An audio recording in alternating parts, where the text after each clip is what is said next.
Hi, my name is Mark Jenks. I'm with the Wisconsin Department of Agriculture, Trade, and Consumer Protection.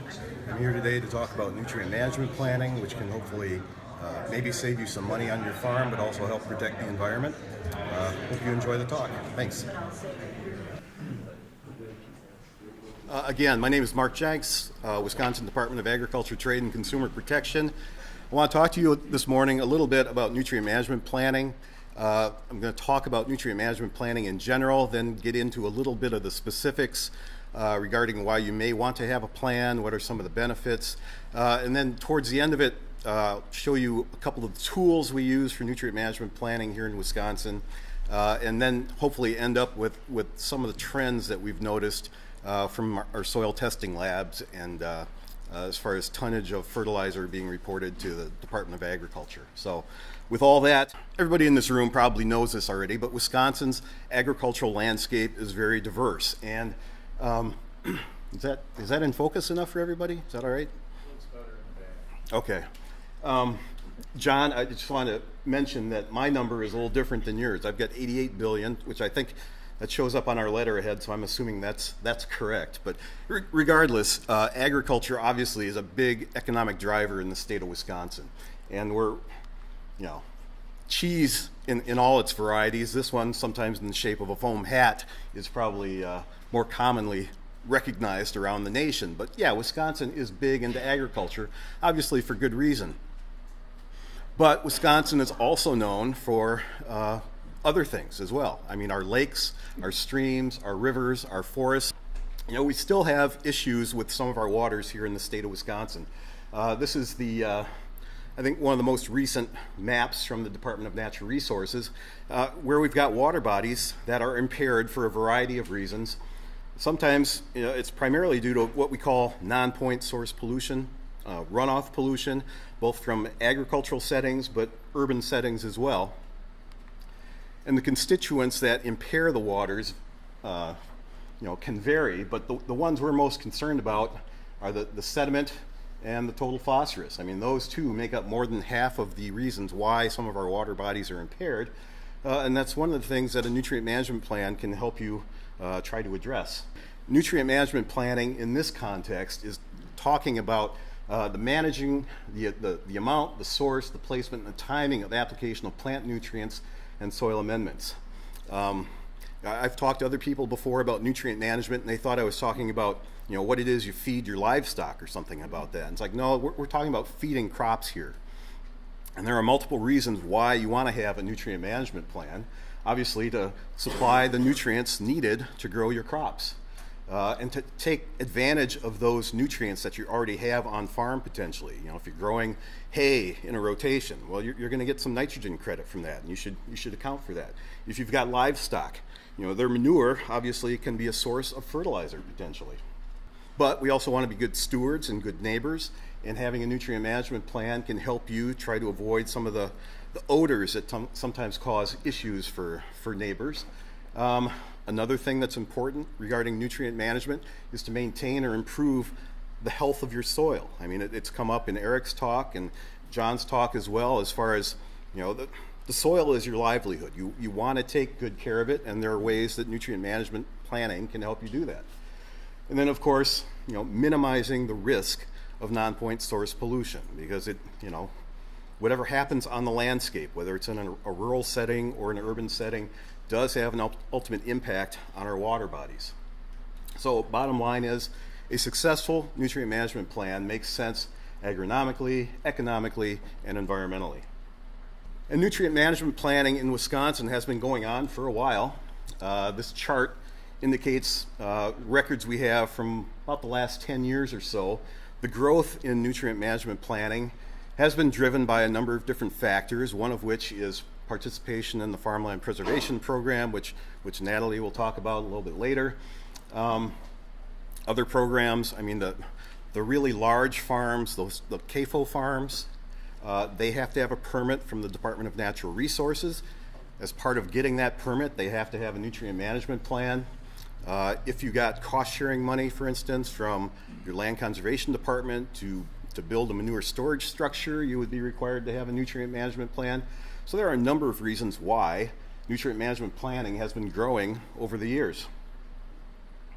And as of our last count, about almost a third of the cropland acres in the state of Wisconsin have a nutrient management plan. Here's another graphic that kind of illustrates where we're at, again, with nutrient management plans that have been reported to our department. Last year, we had about 7,200 nutrient management plans covering about 2.9 million acres. Many farmers wrote their own plans. A little over 1,700 farmers learned to write their own nutrient management plans, and another 5,400 farmers or so hired agronomists to write their own nutrient management plans. So you can learn to do it yourself, or you can hire an agronomist to have it done.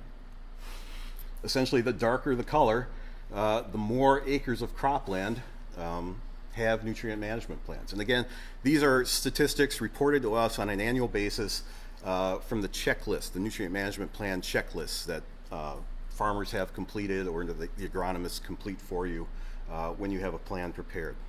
Now, specifically in Wisconsin, when you hear somebody say nutrient management plan, they're talking about a 590 nutrient management plan. What that is referring to is the NRCS, Natural Resources Conservation Service, Technical Standard 590. It's the technical standard from the National Resources Conservation Service combined with this document that you've already seen in a couple of presentations, this nutrient application guidelines for field crops. So you start with the 590 standard. You have these guidelines, but then you also have maps of your landscape, the fields where you're going to be planting your crops. And you also have soil tests. On my next slide, we'll talk more about the soil tests a little bit. But the bottom line is you're accounting for all the crops and your management decisions over a rotation. You're considering the landscape features like streams, rivers, lakes, or sensitive soils where you're going to be applying those nutrients. You consider the limitations for your phosphorus and nitrogen applications to limit delivery to surface or groundwater systems. But then this bottom statement is key. I mean, once you have a plan, that's great, but it doesn't mean you're done. The plan has to be updated annually based on what actually happens. I mean, you plan to do a particular thing in a field, but weather conditions being what they are, maybe you ended up taking silage instead of corn for grain or something like that. So updating it with what actually happened is key, because that will affect how many nutrients were actually pulled out of the soil and affect things going forward. Again, like I said, soil testing is a critical first step in developing a nutrient management plan. And to use the SNAP Plus program, which I'll talk about in a little bit here, you have to use one of our DATCP certified labs, because they will test it in such a way that it's consistently done, and then those results can be imported directly into SNAP Plus. And I will say that probably 90 to 95% of the plans written in the state of Wisconsin are done using the SNAP Plus software. So in very simplistic terms here, your soil test minus nutrient credits on your farm from manures or legumes or something like that essentially equals the fertilizer to apply, with the caveat being that you still have to consider these landscape sensitive features, and that's what SnapMaps part of the program will help you to understand. Some of the benefits of having a nutrient management plan. Helps to manage applications of nutrients to maximize profitability. I know one of the selling points for a nutrient management plan has been, well, it can save you money. Well, it's true, it can. I don't tell people it's automatically going to save you money, but it certainly helps you at least examine what your nutrient inputs are, and perhaps it can save you money. But it does certainly help reduce the risk of runoff. It can provide a defense if someone doesn't like what you're doing, and if you can demonstrate that, look, I've got a nutrient management plan, it meets the 590 standards, I'm following what's in my plan, what more can a person be asked to do, quite honestly? It also helps you track crops and nutrient applications and meet soil conservation needs field by field. That's what the SNAP Plus software helps you to do. Just one slide here on the economics of it, and this may all make perfect sense to you, but essentially, if your taking credit for the nitrogen that you're growing when you have alfalfa out there, and you're taking credit for the nitrogen value of the manure from this 100-cow dairy, and taking also credit for the potassium level in that same manure. Just 100-cow dairy here could be worth, $14,000 of fertilizer value, essentially. Fertilizer you don't have to pay for, that you're producing essentially on farm. I had another slide that indicated the same kind of thing for phosphorus, but I didn't include it, partly because, this slide gets the same point across, but also phosphorus, if you don't need additional phosphorus on your fields because they've got a legacy level built up there already, it's really of no value, but you want to be good about being good stewards of it and making sure that it doesn't get off-site and cause problems with surface or groundwater. There are some situations where a producer is required to have a nutrient management plan. If you are offered 70% cost share, if you accept cost share for building a manure storage structure, if you're participating in the Farmland Preservation Tax Program, you would have to have a nutrient management plan. That's one of the state conservation standards. If you had to get a permit from your local county to build a manure storage structure or to expand your livestock facility. I mentioned before the CAFO farms. If you have one of these Wisconsin Pollution Discharge Elimination System permits, obviously you need to have a nutrient management plan. Or if you're found to be discharging from your feedlots or something like that, you would be required to have a nutrient management plan. The state does make dollars available to generate nutrient management plans. These are cost share dollars that usually are delivered to farmers through the local land conservation departments. And again, I mentioned, if you're participating in the Farmland Preservation Program, you would need to have one in order to claim those tax credits. And this is the most recent update of where farmland preservation is happening in the state of Wisconsin as far as this program goes, and Natalie will talk more about that in her presentation. Wanted to mention what the conservation standards are in the state of Wisconsin.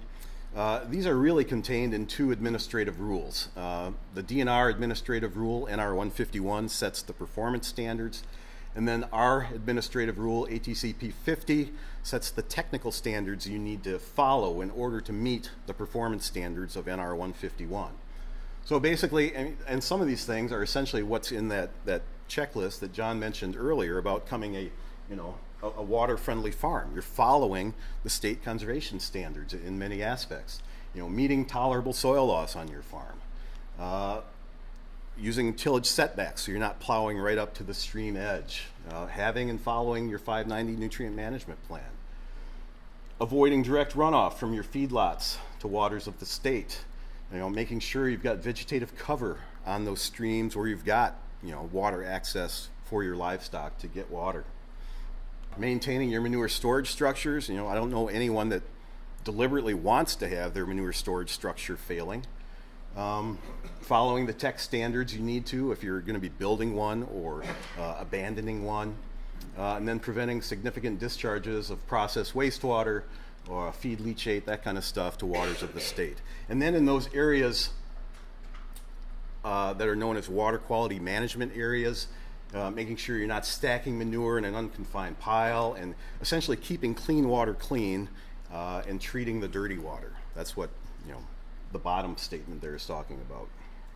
Now I want to get into a little bit of the tools we use for nutrient management planning in Wisconsin. Eric referred to this earlier, our runoff risk advisory forecast. That's been around now for a while. I'm not going to talk much about that. It is undergoing some changes as the National Weather Service looks at updating the models behind that. But this manure advisory system was set up a number of years ago to provide information to farmers and agronomists to help write nutrient management plans. SnapMaps is a big component of that. Here's a link here to the SnapPlus software, which I'll talk about shortly. And then some other links here to nutrient management planning stuff on our website. And this, if you have a GIS system, some consultants get our geodata for that. But I'm going to focus primarily on SnapMaps and SnapPlus in the following slides here. So, like I mentioned, SnapPlus is the Wisconsin-specific nutrient management planning software. It's a free download from this website, and it's also got support built into it right here where you can find all kinds of helpful tips here on how to use the software, what kind of computer system do you need to run it, a lot of training manual stuff here, and frankly, just there's a link here to how-to videos. This program's been around for a while, and every year they come out with a new release, and it's getting, frankly, I think, easier and easier to use. They listen to people in the field. When I say they, I'm talking about the programmers at UW-Madison who write this software. They listen to the agronomists, they listen to the farmers, they listen to people who are doing nutrient management planning and try to write this software in such a way that it's more intuitive to use. And the link here for support, you can send them a comment on their website. You can also check out these how-to videos. Like I said, they produce, I think there's up to like 40 of these YouTube videos right now that will walk you through an individual part of the SnapPlus software. Short videos, 3-4 minutes long at the most, and make it, frankly, easier for you to watch someone do it and then repeat those steps yourself in writing your own nutrient management plan. This is one of the screens you see if you're in the SnapPlus software. At the very top there, those 5 tabs indicate screens in the SnapPlus program where you're filling in information to write your nutrient management plan. This screen right here is known as the farm screen, so it's this one right here. On this screen, you fill in some information about yourself, address, that kind of stuff. Down in the bottom left-hand corner is the list of crops. They continually add to this list of crops with every new release of SnapPlus. And essentially all you do is say, okay, I'm going to be growing these crops on my farm, potentially.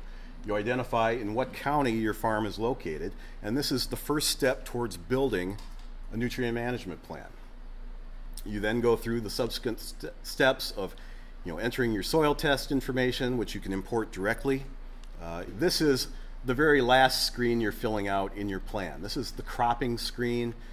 I know it looks like a lot of numbers, but frankly, this is where all the information for your nutrient management plan comes together. And just a couple things I wanted to point out. What this is illustrating here is one single crop year, 2017. In this field number 11, I'm planning to grow corn grain. I expect my yield to be somewhere between 150 and 170 bushels per acre. I can't read what that says right there, but essentially I think it says no-till. I'm planning to plant that crop with no-till. And then down here is where it tracks for me what my UW recommendation is as far as nitrogen, if I need any phosphorus or not, and what the recommended level of potassium additions to that crop is. And then here, in the bottom right-hand corner, is essentially, I call this the report card section of your nutrient management plan. Here's where it's telling you, are you meeting tolerable soil loss or not? Are you meeting the phosphorus index? In this case, because this was just a sample farm, it indicates that, with this rotation over those years from 2013 and out 7 years, my soil loss was too high. Tolerable soil loss in this field was, I think that says 2, and I'm eroding at 4.5 tons per acre. Well, now with this software, I can go into this and look at, okay, what kind of changes can I make to my rotation to address this soil loss to get it down to the tolerable levels? That's all the SnapPlus software is helping you to do, is to figure out what you're doing now. Does it meet the standards? If not, what can I do to fix it? Maybe we decide we need to change the rotation on this field. Maybe we can actually take credit for planting it on the contour. All kinds of different things you can do, and SnapPlus allows you to do a lot of these what-if scenarios, on your own, in your home, and figure out ahead of time what it is you want to do to try to address these things. Bottom line is you want to be able to run a report at the end that shows that you're meeting all the technical standards for the nutrient management plan without exceeding the criteria. SnapMaps, a couple of years ago, they incorporated SnapMaps into this software. It used to be when you were doing a nutrient management plan, you had your hard copy, your paper copy of your field maps. They had the soils on it and that kind of stuff. And you would take a magic marker and you would outline your fields. And then you would sit there and decide, in field A, this fox silt loam is my dominant critical soil. And you would manually do that process for every one of your fields. It was very tedious. It took a long time. SnapMaps, like I said, a couple of years ago, got integrated into this software. You still draw your field boundaries on there, but you do it electronically. And once you have that field boundary drawn, SnapMaps essentially takes a cookie cutter and punches that out, and it will tell you, based on your drawing of your field boundary, what your dominant critical soil is, what your predominant soil is. It'll show you what restriction features are there. Are you close to a water body that you need to be concerned about? Do you have soils that are especially permeable or shallow to bedrock, things like that. So it accounts for all these restriction features and imports that right into your plan, so you know what you need to address as you move forward with it. Bottom line is, it saves time and increases the accuracy of the plans, I think, tremendously. In closing here, I just want to show you a couple of slides regarding trends in nutrient management planning here in the state of Wisconsin. And some of this is probably intuitive, but the blue line here indicates overall number of soil tests being done in the state of Wisconsin. And not surprisingly, with more nutrient management plans being performed or being put together, the number of plans has gone up dramatically. The kind of reddish color here indicates mean phosphorus levels in soils, again, from soil test results sent to the state lab. And that's been maintaining itself relatively flat for the last number of years. But potassium seems to be dipping in the soils a little bit. And when I show you another slide, it may make a little more sense to you. It might be a little more intuitive. I know this is a very busy slide, but essentially what you want to pay attention to here is this blue line here, kind of makes that sweeping arc. I don't know if it shows up real well, but the red here again is the phosphorus level, potash levels, or phosphorus I should say. And one of the lines doesn't show up real well. The phosphate is up here. This one here, then nitrogen's here, and then phosphorus is here. So it looks like over the years, phosphorus has kind of declined overall. I mean, it's kind of a general trend. Nitrogen use has actually gone up a little bit, and then potash has dropped a little bit. And again, this is from data reported to our Ag Chem Bureau at Department of Ag.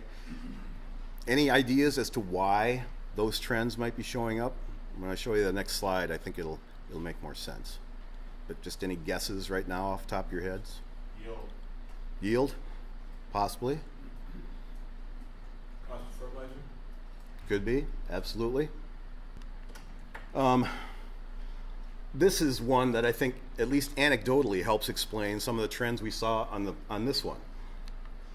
This was a slide put together a few years ago now from somebody over at Extension, but essentially it shows, in the last decade or so, we've seen kind of a steady growth in the number of harvested acreage for corn. So corn's gone up, soybeans, this kind of tan colored here, has gone up, and our overall, alfalfa acreage has kind of dwindled a little bit. So it doesn't make, at least to me, doesn't kind of make anecdotal sense that, well, if we're putting more corn on out there, but we're planting less alfalfa, we need to have more nitrogen inputs. So that's dropping a bit, or that's increasing a bit. Potash, we've got less acreage in alfalfa, so that's dropping a little bit. So I think, at least anecdotally, this helps explain that previous chart with the trends. Bottom line is, nutrient management planning helps you avoid poop in the streams. I didn't make that, somebody said. I will say, though, this is the first time I've had a chance to show that slide, so I was happy I was able to. And with that, I'll take any questions you might have. If not, thank you for putting up with my raspy voice. Tom. Can you give us a feel for what the compliance level is for farms that are required to have nutrient management plans versus who's in compliance? As far as how many have them? Or Well, you mentioned there's the required group and there's the voluntary group. Those that are required, can you tell us how many are in compliance?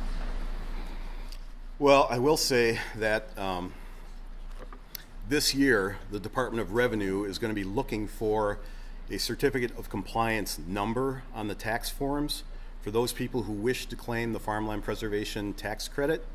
And the land conservation staff around the state, land conservation staff in counties, go out and check with the farmers in their counties to see if they're meeting all the state required conservation compliance standards before they will issue that certificate of compliance.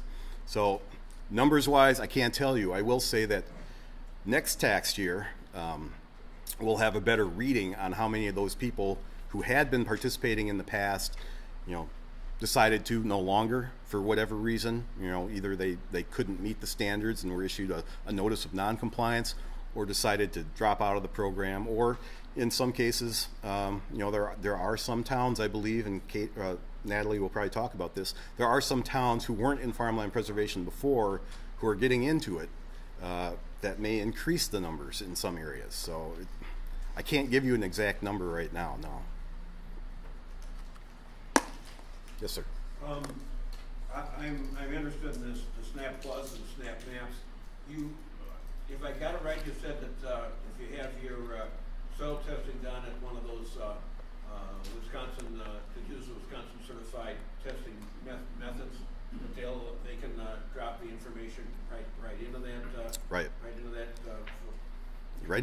into the software itself. Essentially, what you do is, if you take your own soil samples, for instance, they'll send you the electronic results, and it says it's done in an Excel spreadsheet kind of format, and Snap Plus can read that, and you just import that Excel file right into your Snap Plus database, and it creates the fields for you, and then you match up those fields with your drawings that you do in SnapMaps, and I say boom, it happens almost instantaneously, but it really is a slick system for how you match up your boundaries with the field names you had before and import that right into Snap Plus. It also appeared to overlay your drawn field boundaries with that state database of soil types. Correct.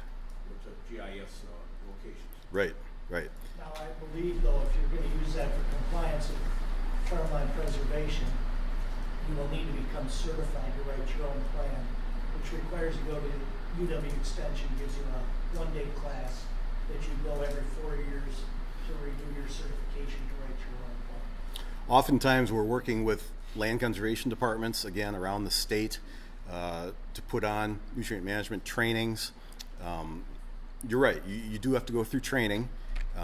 There is a set curriculum, but individual counties can kind of customize it to their particular needs in their particular parts of the state. So the requirement for you to come back for training every 4 years is just so you keep up with the software.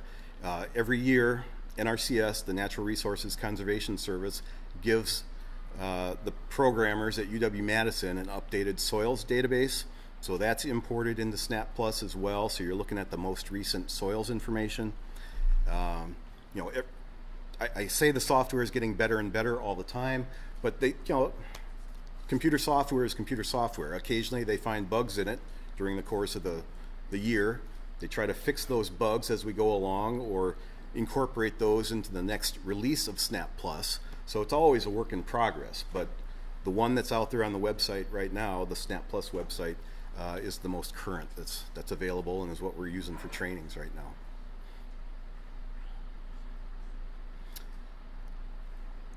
If there are no more questions, I'll just mention that I also brought along some handouts that the Nutrient and Pest Management program at the UW produced for us a couple of years ago that just talks about nutrient management planning on farms. These are some interviews with some real farms. You're not just listening to somebody like me tell you how great nutrient management planning is, but just some information in here about nutrient management planning on their farms and what they think about it, what it's done for them. But then on the back, it's also got some links there to some websites that you may find of interest. So I'll set these out in the hallway there on the what was used as the registration table, and feel free to take one of these if you'd like.